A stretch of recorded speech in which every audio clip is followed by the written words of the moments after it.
Meet Miss B.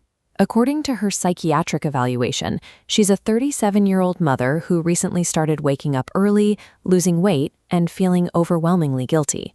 Because her symptoms check the required boxes, her official record concludes with a definitive label: major depression. The treatment plan is straightforward: initiate antidepressants. What that sterile case report leaves out is how those symptoms began. Miss B had planned to leave her husband. She arrived at a coffee shop, flowers in hand, to meet her lover so they could run away together. He never showed up. He abandoned her completely. Months later, seeing him in a grocery store triggered an intense emotional collapse. The weight of that specific tragedy never made it into her medical file. The clinical record strips away the messy reality of her life and leaves behind only a sterile list of bodily responses.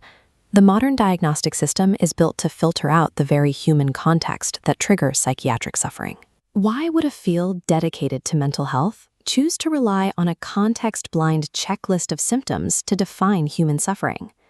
We generally assume that mental illnesses are distinct, single-cause physical diseases, exactly like pneumonia or diabetes.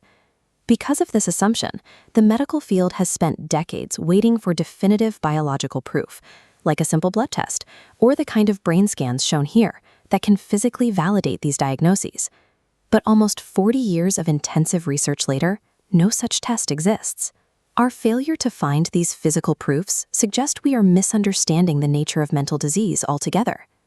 To understand how we got here, we have to look back at the 1970s. At the time, psychiatry was facing a crisis of credibility. Doctors couldn't even agree on basic diagnoses for the same patients, making the entire field look dangerously unreliable.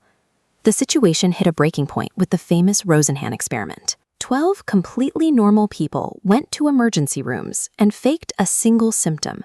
They claimed to hear a voice saying thud. All of them were institutionalized and officially diagnosed with schizophrenia. Desperate to survive and rejoin the medical mainstream, the American Psychiatric Association took extreme action. In 1980, they published a radical revision of their diagnostic manual, the DSM-3. This new manual purged all subjective psychoanalytic theories about internal conflicts. Instead, it replaced them with hundreds of pages of strict objective symptom checklists. If you had 5 out of 9 specific symptoms for 2 weeks, you got the diagnosis. From an administrative standpoint, this was a massive success. It standardized research, satisfied insurance companies, and legitimized the profession almost overnight. To save its scientific reputation, psychiatry traded a deep investigation into the patient's life for the superficial reliability of a checklist. But those checklists created a trap.